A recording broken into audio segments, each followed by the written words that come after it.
Two Mules for Sister Sara is one of Clint Eastwood's most underrated westerns. So let's take a look at 20 things you didn't know about the movie, including how it almost looked very different, its hidden reference to the Dollars Trilogy, and how creative differences almost tore its production apart. So Two Mules for Sister Sara was actually originally written by Bud Boetticher, an American director best known for his highly acclaimed low-budget westerns that often starred Randolph Scott. And apparently, the director initially planned for Two Mules for Sister Sara to star Robert Mitchum and Deborah Kerr, in a plot that follows a female Mexican aristocrat who enlists the help of a capable cowboy to escort her to the United States, in hopes of escaping the vengeance of the Mexican Revolution. So given that he wrote the script and was a long-term resident of Mexico, Bud Boetticher was very keen to direct the movie himself, and eventually sold the screenplay with the provision that he would be the one to direct it. But unfortunately, this never came to pass.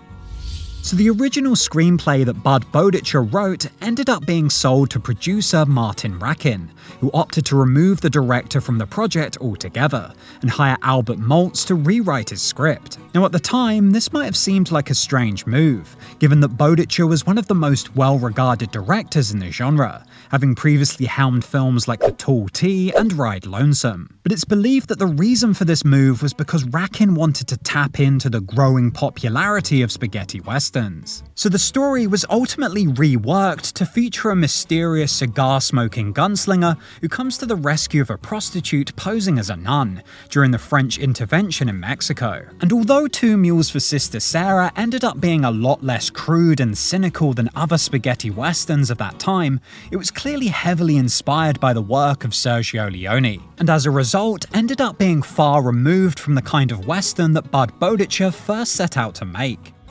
So with the whole film now going in a very different direction, Two Mules for Sister Sara was in need of a new director that would be capable of capturing the spaghetti western style that its producer was so keen on emulating. So they decided to go with Don Siegel, who had just directed the 1969 western Death of a Gunfighter, and perhaps more importantly, Coogan's Bluff, starring Clint Eastwood, who had developed a strong working relationship with the director while working on the movie. Now, as perfect of a casting as Clint Eastwood was for the character of Hogan, he wasn't actually directly approached about the role. Instead, Eastwood first found out about the movie from actress Elizabeth Taylor, while working on the 1968 war movie Where Eagles Dare. This was because Taylor had already been cast as Sister Sara, and showed Eastwood the script in the hope that they might be able to work together. And this was very nearly the case, but when Elizabeth Taylor heard that the movie was set to be shot in Mexico rather than Spain like she expected, the actress dropped out. So in the end, the role of Sister Sara was eventually filled by Shirley MacLaine, an American actress famous for her Oscar-nominated performances in The Apartment and Some Come Running. Now, although there was no doubt that she was a talented actress, with her red hair and pale complexion, she didn't exactly seem like an obvious candidate to play a Hispanic character. However, the studio were apparently dead set on MacLaine for the role, believing her to be a big draw, especially given that they had high hopes for her most recent movie, Sweet Charity, that was releasing around the same time. So ultimately, the character of Sister Sara was rewritten to accommodate her casting, and MacLaine was even given top billing over Clint Eastwood despite his previous success in the genre.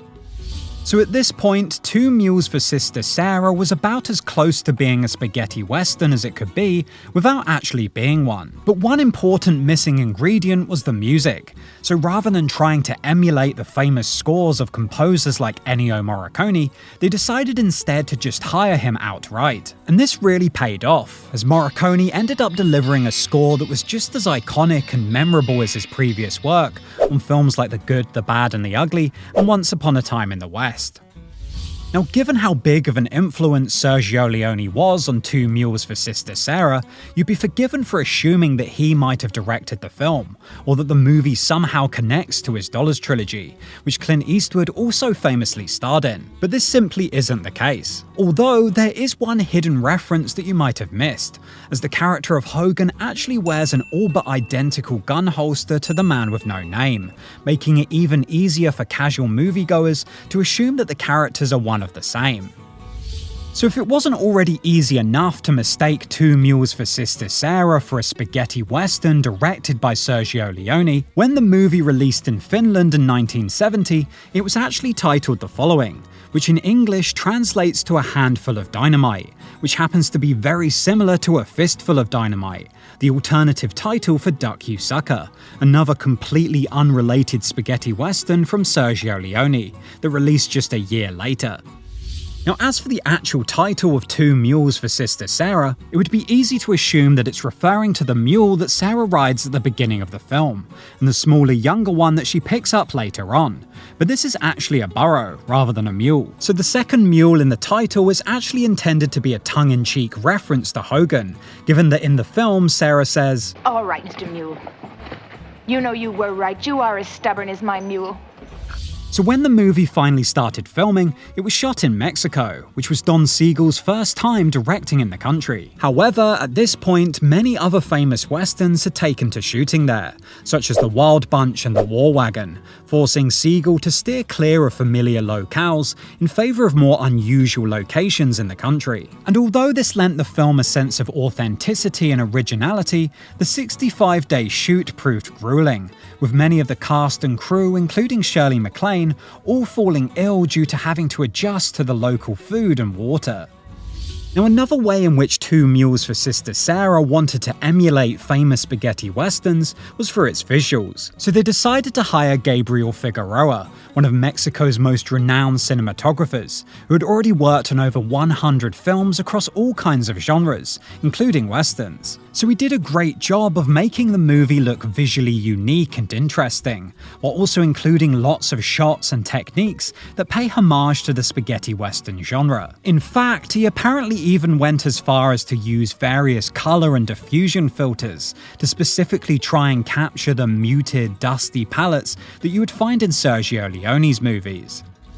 Another talented individual working behind the scenes on the movie was Bruce Surtees, who at the time was just a camera operator, but over the course of the shoot forged a strong working relationship with Don Siegel and Clint Eastwood. So this led to him teaming up with the pair again in the future, serving as the director of cinematography on The Beguiled, Dirty Harry, and Escape from Alcatraz. And off the back of this, he essentially became Clint Eastwood's go-to cinematographer moving forward, going on to shoot Joe Kidd, High Plains Drifter, The Outlaw Josie Wales, and Pale Rider.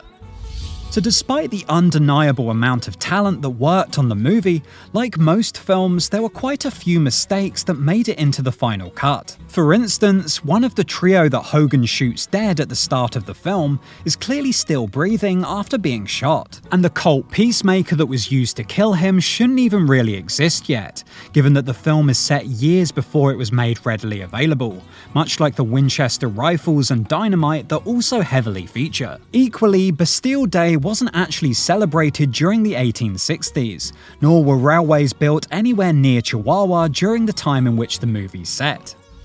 Now, the making of Two Mules for Sister Sara was not always smooth sailing, especially for director Don Siegel, because during the shoot he frequently got into spats with Shirley MacLaine, allegedly arguing over all sorts of different creative decisions, no matter how trivial, including disagreements about how long her fake eyelashes should be and what side she should dismount her mule. So later, when asked to reflect on his time working with MacLaine, Siegel said, "It's hard to feel any great warmth to her. She's too unfeminine and has too much balls. She's very, very hard." One shot in particular that Don Siegel really struggled with was the scene in which Hogan had to kill a rattlesnake in front of Sara, so that the pair could camp safely for the night. And the reason for this was that he simply couldn't get a believably frightened reaction out of Shirley MacLaine, who in real life wasn't scared of rattlesnakes in the slightest, given that she was used to seeing them in her backyard. So it was only once Clint Eastwood killed the real snake and gave it to her that MacLaine finally reacted with the fear and revulsion that Siegel had been looking for, which was lucky as they only had one snake at their disposal. And the only reason that Eastwood reluctantly agreed to kill it for real was because the Mexican authorities didn't want the animal released in the area.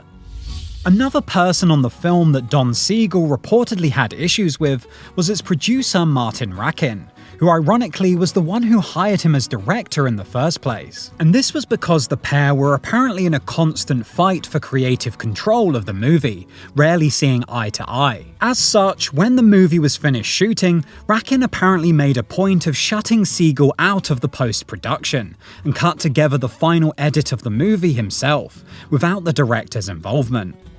So when Two Mules for Sister Sara was finally released, Bud Boetticher got his first proper chance to see what had come out of the screenplay that he had originally written. And it's safe to say that he wasn't happy, outright dismissing the film, given that it was nothing like his original vision, which was more of a traditional, earnest love story. And to make matters worse, Boetticher was actually given a story credit on the movie, presumably leading many to believe that he had much more involvement in the final film than he actually did. In fact, to this day, Two Mules for Sister Sara is listed as one of the top films that he's known for on IMDb.